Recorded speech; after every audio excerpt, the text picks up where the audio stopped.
चलिएगा,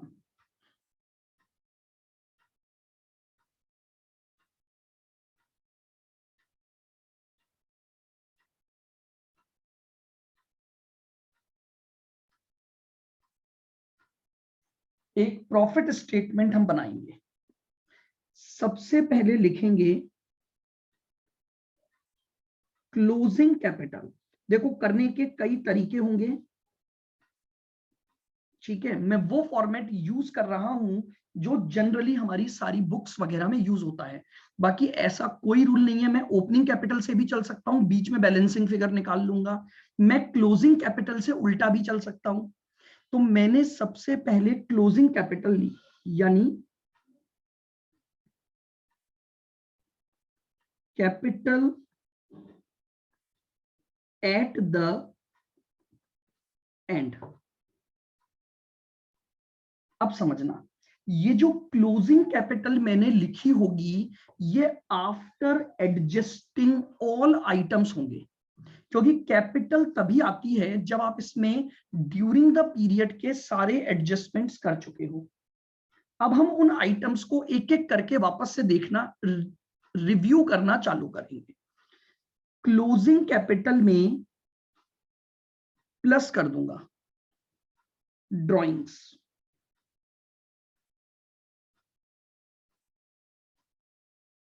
प्लस कर दूंगा drawings.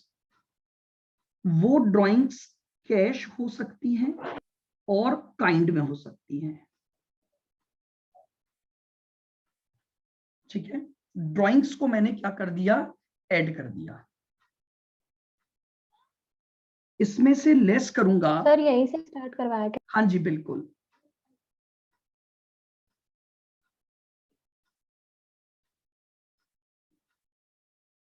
Additional capital introduced.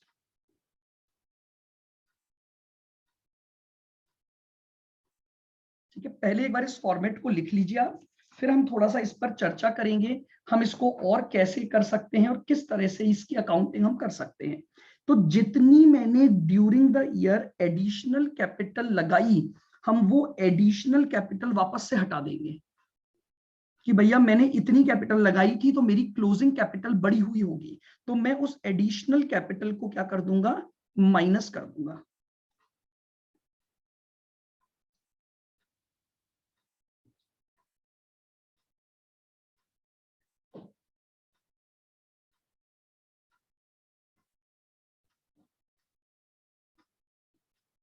Interest on capital को माइनस करूंगा। ड्राइंग्स को ऐड करेंगे ना सर? हाँ, ड्राइंग्स ऊपर ऐड कर दी मैंने। ट्रस्ट एक ऑन बार वापस ड्राइंग्स। बता दोगे क्या? जी, क्या हुआ? एक बार वापस बताओगे क्या? हाँ हाँ, मैं एक लेट बार ज्वाइन करा। तो मैं पूरा समझाऊंगा वापस। ओके। हाँ हाँ, बस केवल अभी एक बार फॉर्मेट उतारना है, फिर अपन बहुत प्रॉपरली आराम से एक एक चीज को लॉजिकली डिस्कस करेंगे।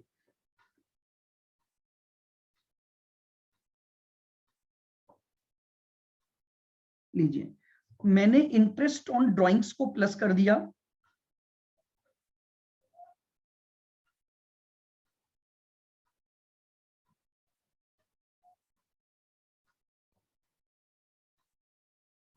ये आ गई एडजस्टेड कैपिटल। हालांकि आप अगर एडजस्टेड कैपिटल की हेडिंग बीच में ना भी लें तो मुझे कोई इशू ना तो मुझे है ना हमारे इंस्टीट्यूट को है। आप डायरेक्टली एक सिंगल चार्ट में भी आंसर निकाल सकते हैं। इसमें से माइनस कर दीजिए ओपनिंग कैपिटल, इसमें से हम माइनस कर देंगे ओपनिंग कैपिटल। अब जो बचेगा वो ऑटोमेटिकली मेरे पास प्रॉफिट और लॉस आ गया। लॉस ड्यूरिंग द पीरियड,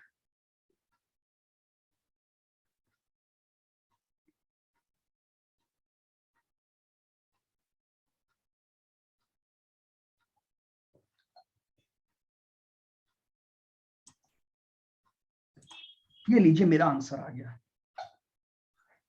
इस फॉर्मेट को फॉलो करके मैं अपना प्रॉफिट और लॉस निकाल सकता हूं। अब देखो, मैं आपको एक बहुत सिंपल सी बात बताता हूं। मैं अब इसको समझाने के लिए आपके पास एक और फॉर्मेट को, या आपने उतार लिया सभी जनों ने फॉर्मेट? Yes sir. हाँ, उतार लो आराम से, कोई दिक्कत नहीं।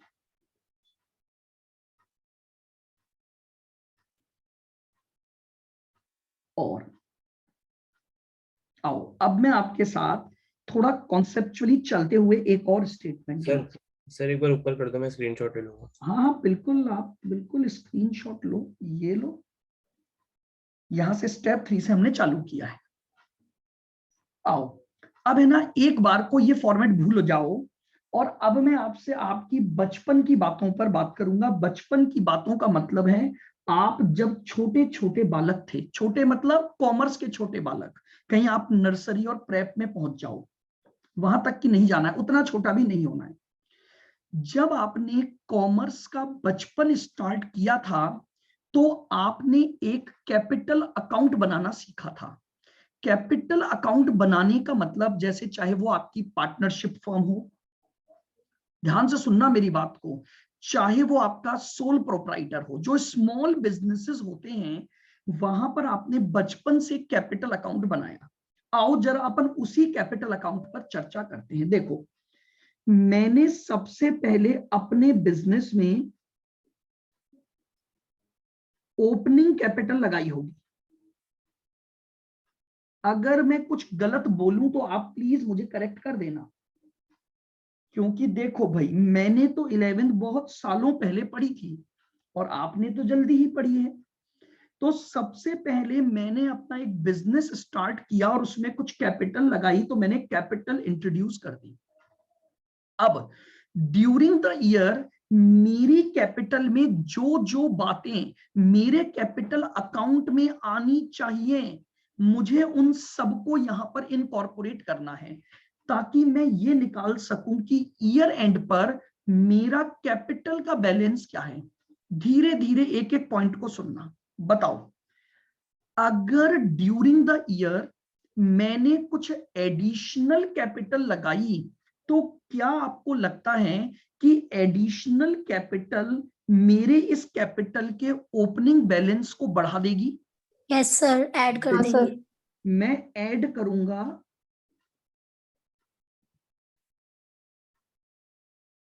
Additional capital. लीजिए सर जी, हमने इसको ऐड कर दिया।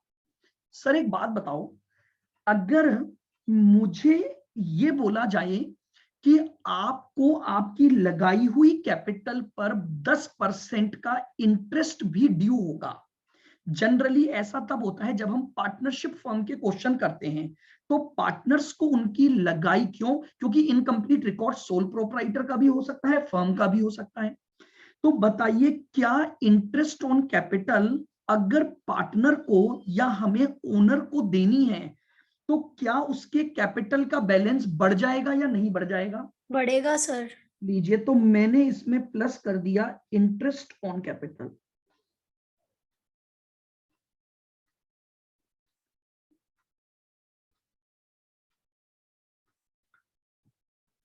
बताइए, अगर मैंने अपने बिजनेस में से कुछ अमाउंट पर्सनल पर्पसेस के लिए विथड्रॉ कर लिया, जिसको कि हम ड्राइंग्स बोलते हैं, हो सकता है मैंने कैश विथड्रॉ किया हो सकता है मुझे जिस गुड्स में मैं डील करता हूं मैंने वो विथड्रॉ किया है। आपको ये पता है कि जब आप बिजनेस से कोई भी अमाउंट अपने पर्सनल पर्पस के लिए विथड्रॉ कर लेते हो, तो उसे ड्राइंग्स बोला जाता है। और जब आप ड्राइंग्स करते हो, तो इसका मतलब बिजनेस ये मानेगा कि उसने आपको आपकी कैपिटल का कुछ हिस्सा रिटर्न कर दिया, तो आपकी कैपिटल उस ड्राइंग्स के अमाउंट से क्या हो जाएगी?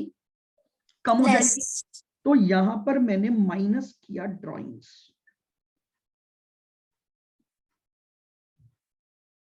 ड्राइंग्स में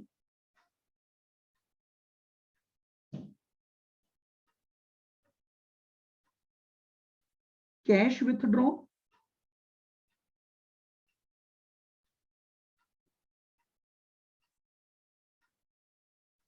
गुड्स विथड्रॉन, ये तो आई गए। अच्छा जी, बचपन में आपको एक बात और बताई गई थी, लाइफ इंश्योरेंस प्रीमियम। मुझे एक बात बताओ, मैंने अपनी लाइफ का इंश्योरेंस करवाया तो क्या उसका खर्चा मेरा बिजनेस बियर करेगा क्या? No sir. वो मेरा पर्सनल खर्चा है कि नहीं है? है। Yes sir. याद आ रहा होगा 11th के टीचरों ने, आपकी मैम ने और सर ने बताया होगा कि लाइफ इंश्योरेंस प्रीमियम का खर्चा अगर आप बिजनेस में लिख देते हो तो वो ड्राइंग्स माना जाता है। तो आपको क्वेश्चन में अगर दे रखा है लाइफ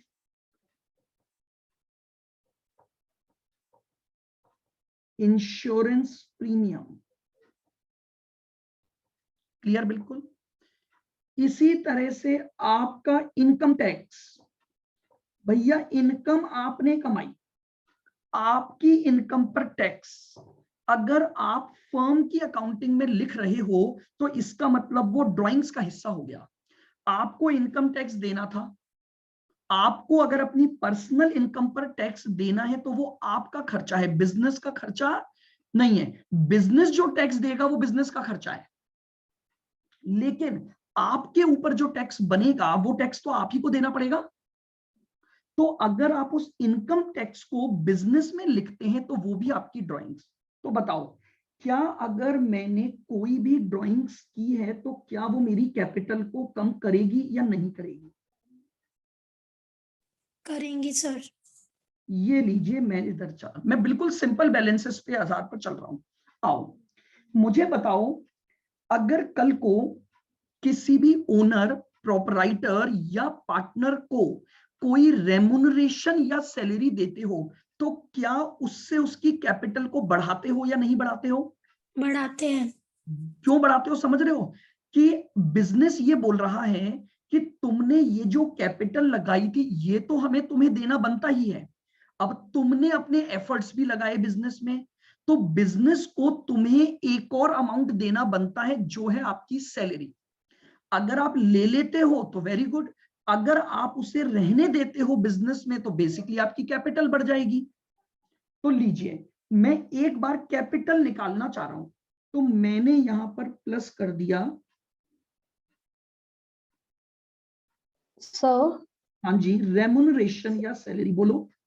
सर रेम्यूनरेशन तो मतलब पर्सनल मिलता है ना, तो उससे कैपिटल क्यों बढ़ाएंगे अपन? अगर अच्छा बिजनेस अच्छा, में भी पढ़ा है तो वो। नहीं नहीं, सुनो मेरी बात को। मान लो मैं और आप, किसने पूछा ये? राधिका। राधिका। राधिका, मान लो मैं और आप पार्टनर हैं, ठीक है। अब हाँ सर। हमने पार्टनरशिप डीड में ये डिसाइड किया है कि आपको फर्म में एक्टिव होने की वजह से मैं साल भर का 1 लाख का रेमुनरेशन दूंगा, ओके। सैलरी दूंगा। मैं नहीं टाइम दे पाता हूं क्योंकि मैं टीचिंग करता हूं, आप फर्म को चला रहे हो, हम दोनों पार्टनर हैं, और आपको ये डिसाइड हुआ चूंकि आप एफर्ट लगा रहे हो तो आपको सैलरी मिलेगी 1 लाख रुपए। यहां तक बात समझ आ गई? हाँ सर। मैं ये बोल रहा हूं कि बिजनेस आपको जो सैलरी देगा, अब आपने, अगर मैं एक सिंपल सी बात करूं कि क्या वो सैलरी आपके अकाउंट में आनी चाहिए कि नहीं आनी चाहिए? हाँ सर, आनी चाहिए। आनी चाहिए। अब आपसे मैं पूछ रहा हूं कि क्या उस सैलरी के अमाउंट से आपकी कैपिटल बढ़ जाएगी? बैलेंस निकाल हो। हाँ। आप सुनना मेरी बात को, जितना आपने पैसा ले लिया वो ड्राइंग्स में मैं लेस कर चुका हूं ऑलरेडी। हाँ सर। आप समझ रहे हो? आपने बिजनेस से जो पैसा लिया, जानते हो, मान लो वो पैसा आपने लिया, अब मान लो आपकी मैं सैलरी आपकी कैपिटल में नहीं करूंगा, सुनना ध्यान से, और आपने बिजनेस से पैसा निकाल लिया तो आपको नुकसान नहीं हो गया? आपकी सैलरी आपको मिलनी बनती थी 1 लाख, सुनना, मैंने उस सैलरी को यहां ऐड नहीं किया और सैलरी को माइनस कर दिया, तो आपका इसका मतलब हो गया कि आपको आपकी कैपिटल वापस दे दी मैंने, सैलरी तो दी कहां मैंने आपको? हाँ, तो कैपिटल कम हो गई। जबकि आपको सैलरी का पैसा तो कैपिटल के अलावा मिलना चाहिए ना। हाँ सर। समझ रहे हो? तो एक्चुअली में अकाउंटिंग का तरीका यही होता है, पहले जो जो अमाउंट मुझे मिलना है मेरी कैपिटल में जोड़ दो ताकि कैपिटल सही आ जाए मेरी। आई बात समझ में? हाँ सर। तो अगर मान लो फर्म को दोनों पार्टनर को सैलरी देनी है तो दोनों पार्टनर की सैलरी में ऐड कर दूंगा, कि भैया फर्म की कैपिटल इंक्रीज हो गई उससे, क्योंकि जितना वो विड्रॉ कर रहे हैं वो मैं लेस कर चुका हूं। अब चाहे उन्होंने उस सैलरी में से विड्रॉ किया हो या कैपिटल में से विड्रॉ किया हो, मुझे इससे कोई मतलब नहीं है। मैं अगर सैलरी को बिना जोड़े विथड्रॉन माइनस कर दूंगा तो अकाउंटिंग गलत हो जाएगी मेरी। बोलो बात क्लियर हुई? Yes sir. तो मैं जो भी उनकी सैलरी या रेम्युनरेशन बनेगा उससे उनकी कैपिटल बढ़ा दूंगा। आई यहां तक बात समझ में? बताओ। हाँ सर। जितना प्रॉफिट कमाया गया, क्या प्रॉफिट भी आपकी कैपिटल को बढ़ाएगी? प्रॉफिट आपका ही तो है। Yes sir. तो मैंने यहां पर प्लस कर दिया प्रॉफिट अर्न।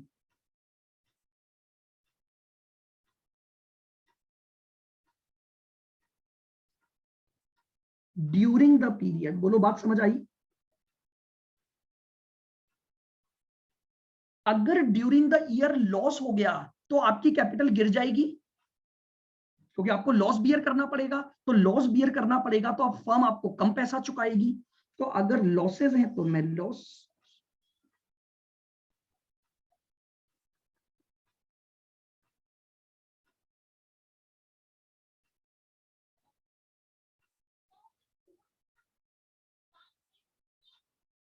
ये लीजिए। सर अपन है ना ये लॉस अर्नड क्यों लिखते हैं? मतलब मैंने पहले भी देखा पर कॉन्सेप्ट समझ ऐसा। देखो क्या होता है, हम प्रॉफिट और लॉस जो होता है ना वो केवल लिखने की, एक्चुअली में जब मैं कोई भी चीज अर्न कर रहा हूं नेगेटिव में तो वो लॉसेस को रिप्रेजेंट करती है। अच्छा। मैंने अर्न नहीं किया, मैंने बिजनेस किया और उससे अर्न किया, लेकिन मैंने इस बार क्या अर्न किया, मैंने अपने नुकसान को लिया, इसलिए वो हाँ टर्म सर। अर्न लिख देते हैं। हालांकि इसकी जगह मैं लिख सकता हूं losses incurred during the period, मैं टर्म ये भी लिख सकता हूं। लेकिन एक्चुअली में क्या होता है, ये केवल पॉजिटिव और नेगेटिव आइटम को बताता है। हम जनरली यही लिखते हैं कि प्रॉफिट और loss earn during the period. Earn किया है हमने, अगर वो हमने पॉजिटिव अर्न किया तो वो हमारा प्रॉफिट है, और अगर हमने नेगेटिवली उस आइटम को कमाया तो वो लॉस। हो जाएगा लॉस। अब बताओ, सारे एडजस्टमेंट करने के बाद आपके पास अब क्या आएगी? Closing capital.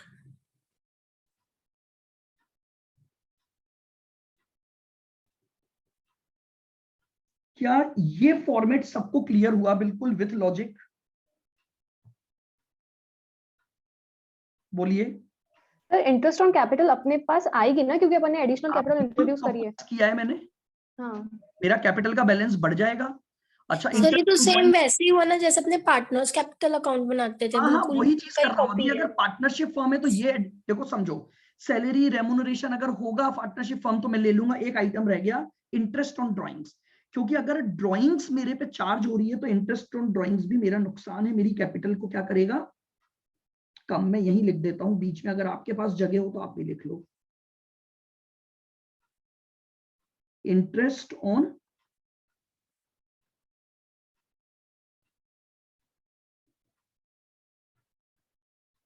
क्लियर बिल्कुल।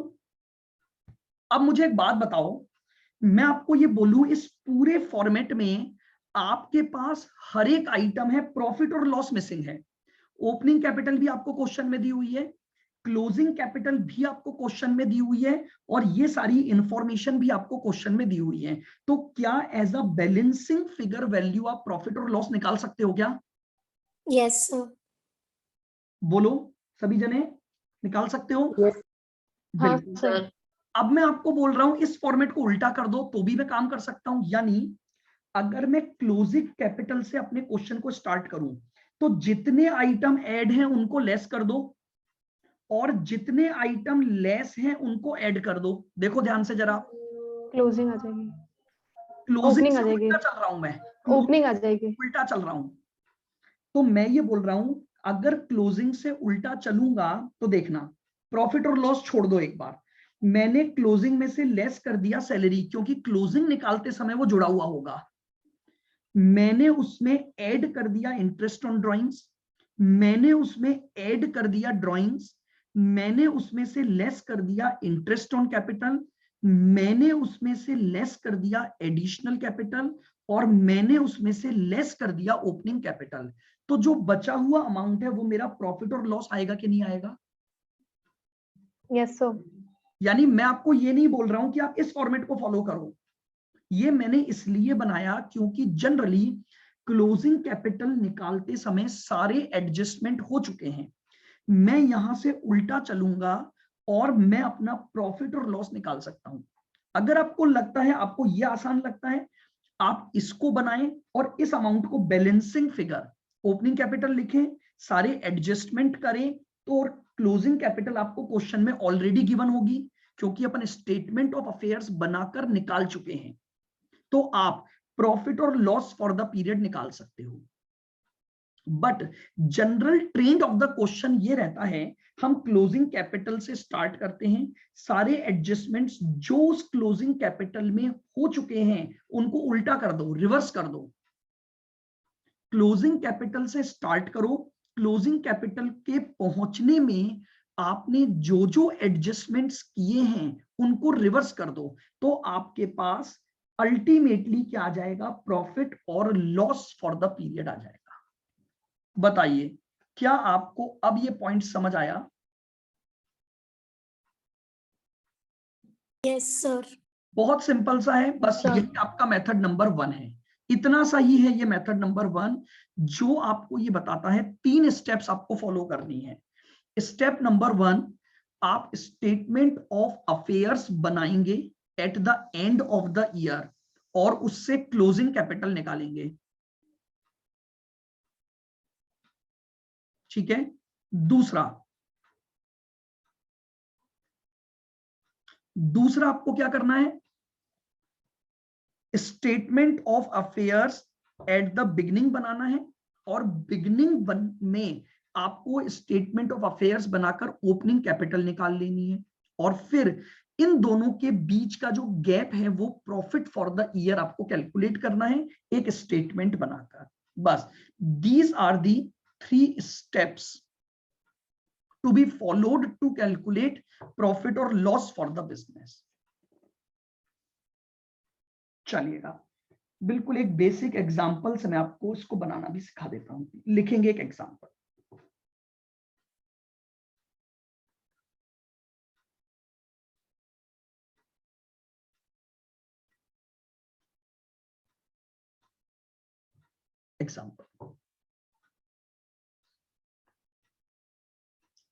आपको इंफॉर्मेशन दी हुई है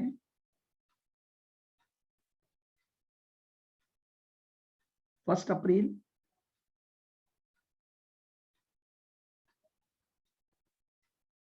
और 31 मार्च, यानी जो चैप्टर मैंने बिगिनिंग ऑफ द ईयर और एंड ऑफ द ईयर का आपको कुछ डेटा दिया हुआ है।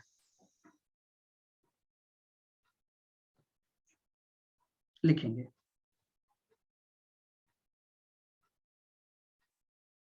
Cash balance. ठीक है, आपको कैश बैलेंस दिया हुआ है 150 और 175।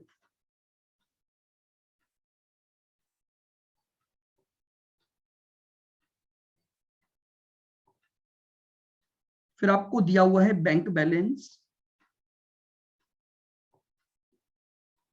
750 और 80।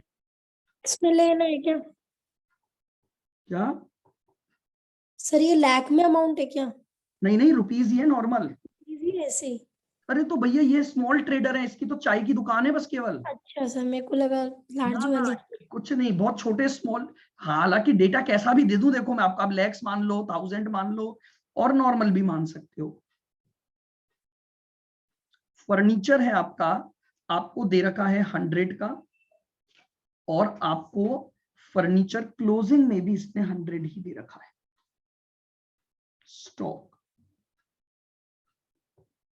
स्टॉक की वैल्यू आपको दे रखी है 500 और 650।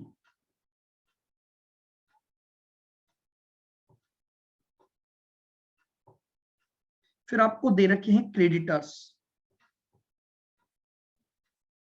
350 और 400।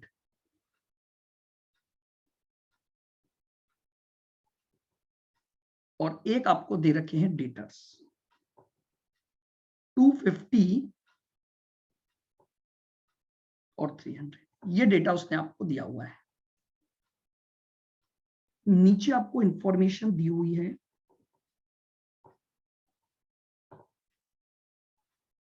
ड्राइंग्स आपको दे रखी है 500,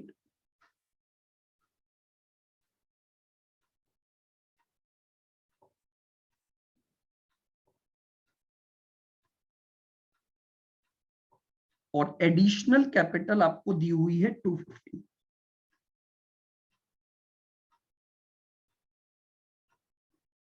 बस इतना सा डेटा उसने आपको दिया हुआ है और आपसे वो पूछ रहा है calculate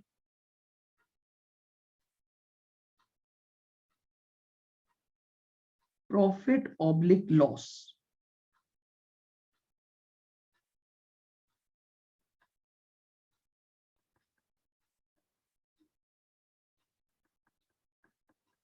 for the year ended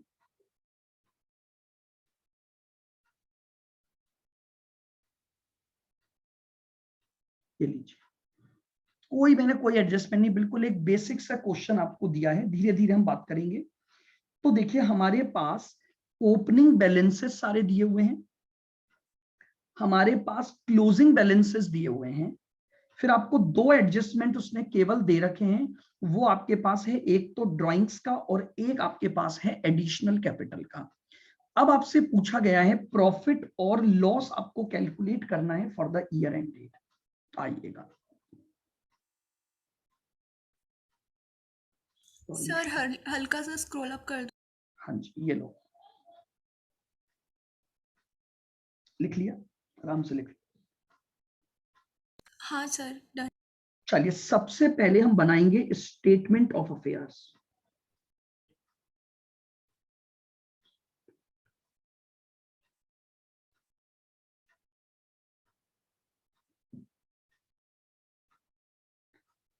समय को बचाने के लिए हम बना लेंगे कॉलमनार फॉर्म में, क्योंकि बना सकते हैं।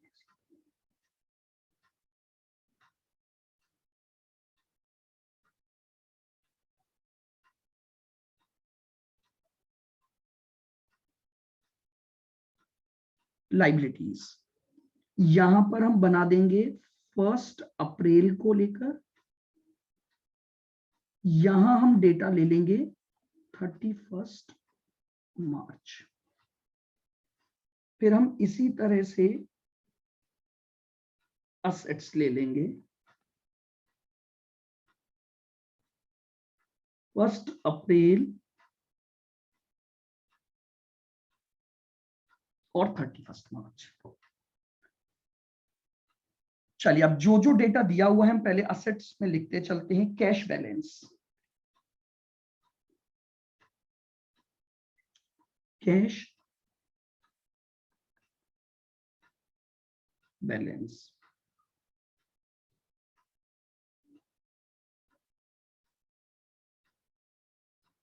बताइए मुझे कैश बैलेंस दिया हुआ है 150 और 175। 150 और 175।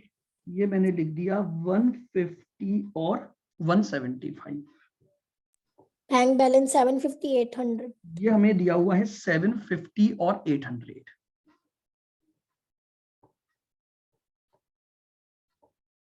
हंड्रेड दोनों। फीचर की वैल्यू हमें दोनों में क्या दी हुई है, 100 दी हुई है। यहां हमारे पास स्टॉक है, तो स्टॉक की वैल्यू आपको दी हुई है 500 650। और 650।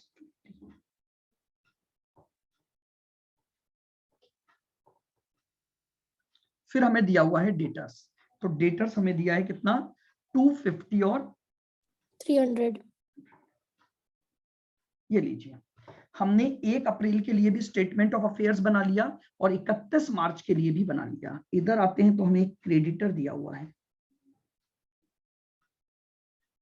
क्रेडिटर्स, तो क्रेडिटर्स की वैल्यू 350 400। 50 और 400।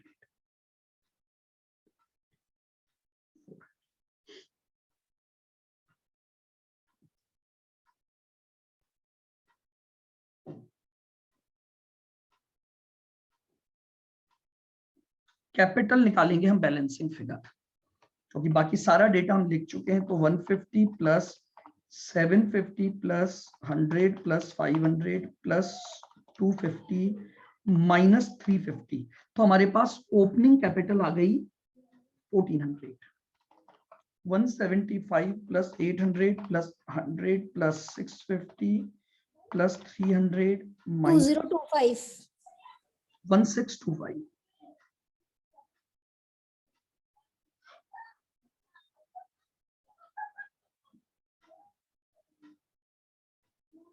सर इसमें आप ड्राइंग्स और एडिशनल कैपिटल ऐड नहीं करेंगे जो कैपिटल आया है? अभी थोड़ी करेंगे, वो तो नीचे एडजस्टमेंट में करेंगे ना।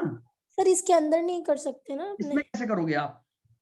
ठीक है सर। वो अपने आप ही आ जाएगा ना जब इसमें अपन एडजस्ट करेंगे। भाई समझो, ये 1400 से 1625 कैसे आया होगा? आपने जो ड्राइंग्स की, जो एडिशनल कैपिटल लगाई और जो प्रॉफिट और लॉस कमाया, उसको एडजस्ट करा होगा, तभी आपके पास ये क्या आया होगा, 1625 आया होगा। बस हमें यही तो ब्रेकअप देखना है, 1625 कैसे आया। बस उसमें से एक वैल्यू मिसिंग है हमारी और वही हमें निकालनी है। अब हम बना लेंगे स्टेटमेंट ऑफ प्रॉफिट।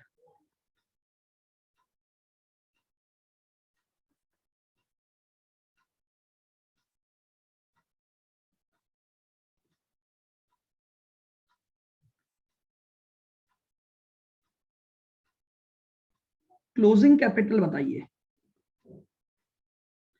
मेरी क्लोजिंग कैपिटल है 1625। 1625। इस क्लोजिंग कैपिटल को निकालते समय मैंने एडिशनल कैपिटल को ऐड किया होगा। तो अब मैं चूंकि रिवर्स चल रहा हूं, तो मैं एडिशनल कैपिटल को माइनस कर दूंगा।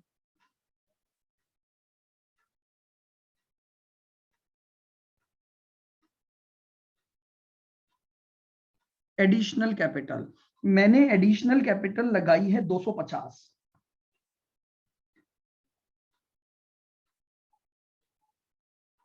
ड्राइंग्स मैंने क्लोजिंग कैपिटल में पहुंचने के लिए लेस किया होगा, तो उल्टा चलूंगा तो ड्राइंग्स को ऐड कर दो। ड्राइंग्स को ऐड कर दो। ड्राइंग्स मेरी कितनी है? 500 रुपए सर। 1875। 500 हमारे पास ये आ गया। अब इसके अलावा हमें केवल ओपनिंग कैपिटल दी हुई है, तो क्लोजिंग कैपिटल में तो ओपनिंग कैपिटल ऑलरेडी जुड़ी हुई है, तो माइनस कर दो opening capital.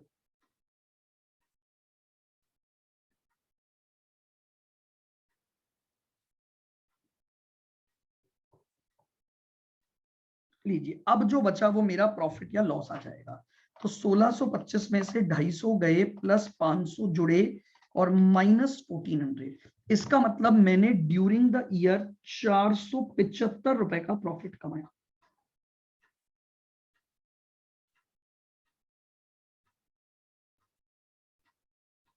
Profit for the period आ गया।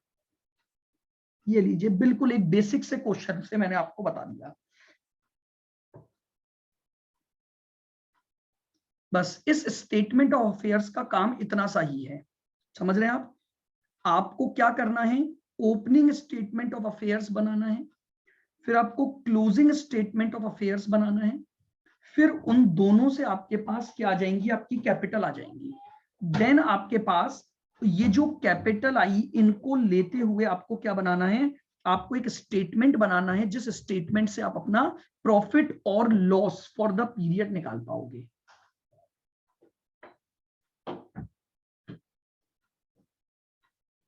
बताइए, क्लियर है बिल्कुल? Yes sir.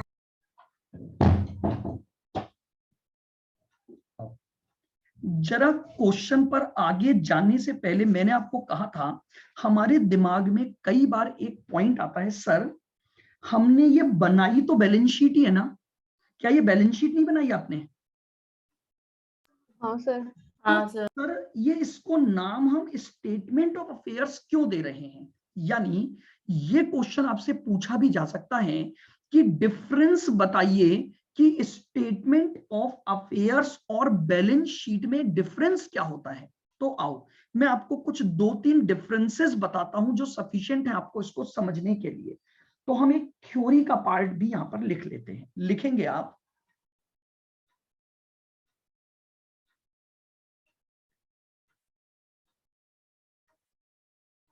difference between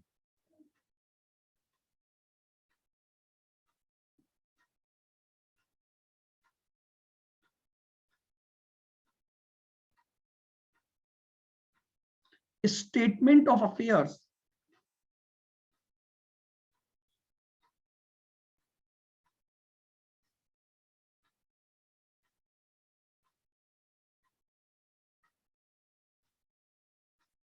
and balance sheet.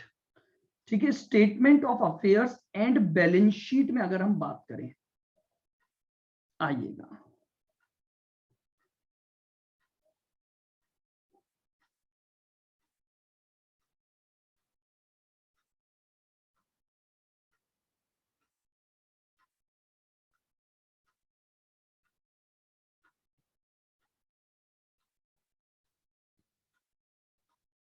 Basis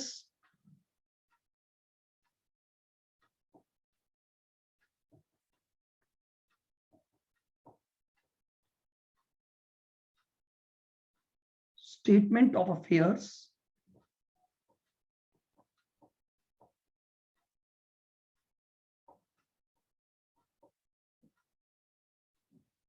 आइएगा कुछ बहुत सिंपल सी अपन बात करते हैं।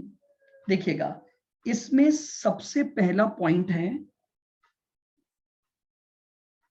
ओमिशंस।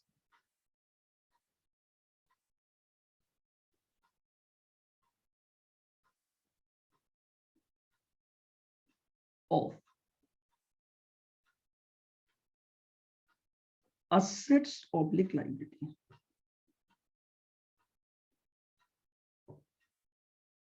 मेरी बात को बहुत ध्यान से सुनना।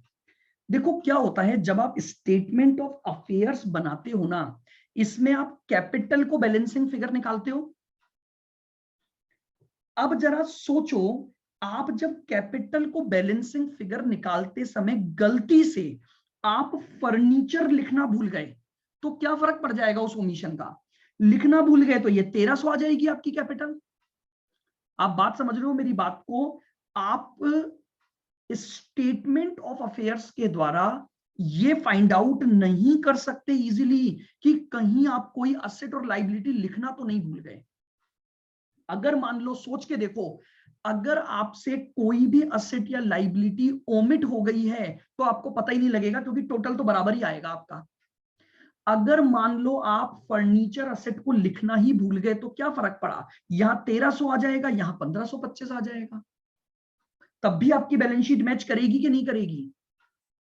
आप गलती से क्रेडिटर को लिखना भूल गए, कोई फर्क नहीं पड़ेगा, कैपिटल इंक्रीज हो जाएगी आपकी, लेकिन ये आप मैच करवा लोगे। क्यों करा लोगे? क्योंकि यहां पर कैपिटल बैलेंसिंग फिगर निकलती है।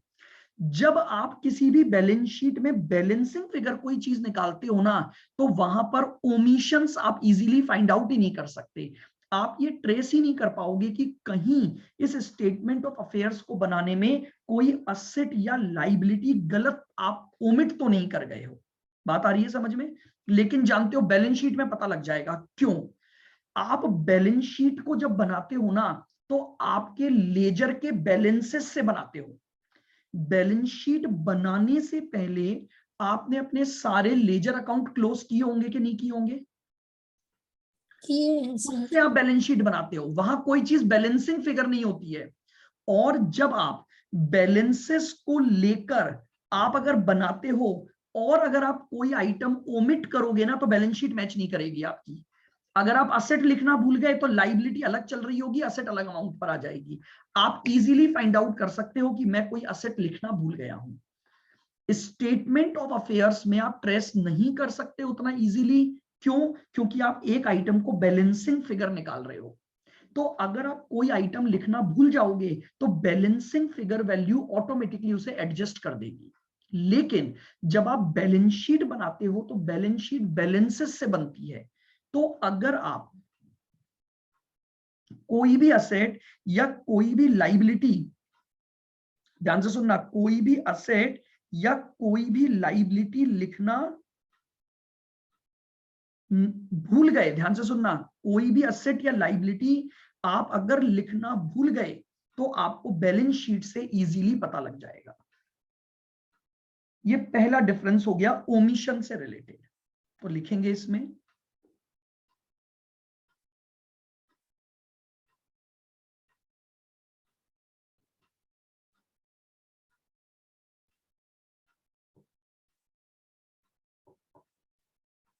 omission of assets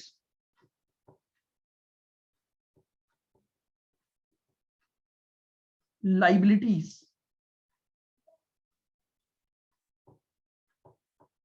cannot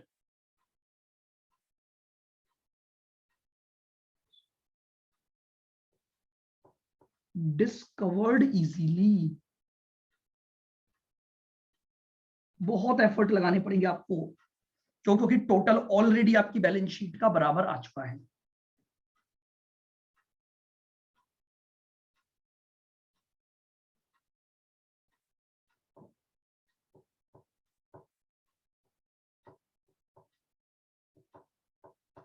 omission of assets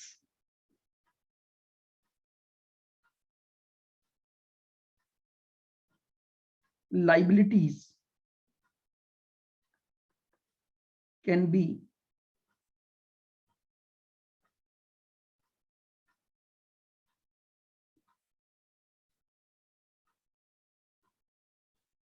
easily।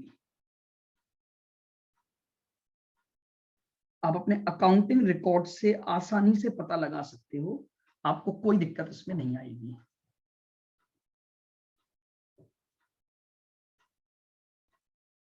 Second difference की अगर हम बात करें अब, और क्या डिफरेंस हमारा होता है,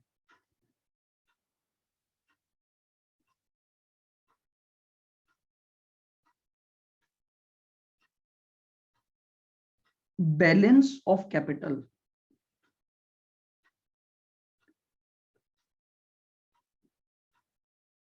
स्टेटमेंट ऑफ अफेयर्स बनाते समय कैपिटल का बैलेंस आप बैलेंसिंग फिगर निकालते हो, जबकि बैलेंस शीट में ये आपका लेजर अकाउंट से आता है, यानी बैलेंसिंग फिगर नहीं होता, ये ऑलरेडी कैलकुलेटेड बैलेंस होता है। तो लिखें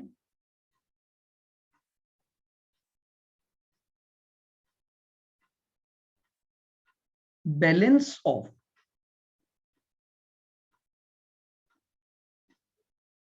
capital account,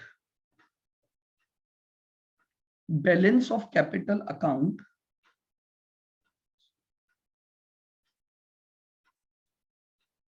arrived at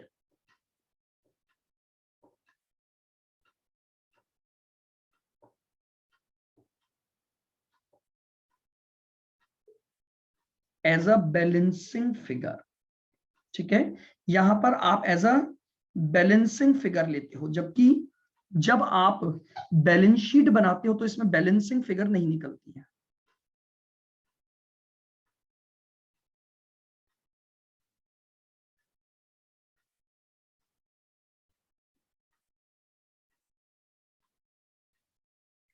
balance of capital account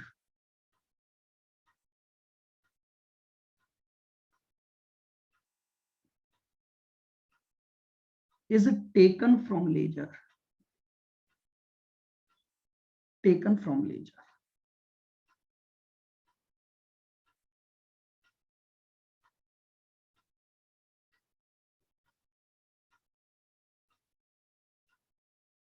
ये लीजिए, ये आपके पास आ गया। तीसरा डिफरेंस है रिलायबिलिटी।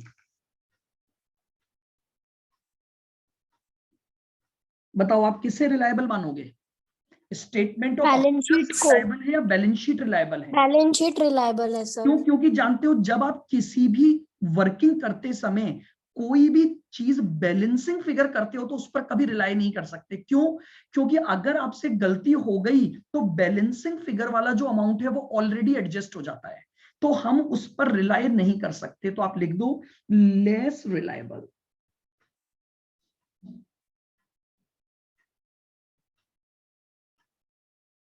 ये लेस रिलायबल है, जबकि ये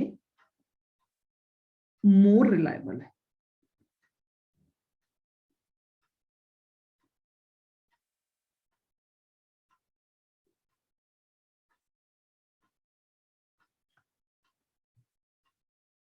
बोलिए बात समझ में आई?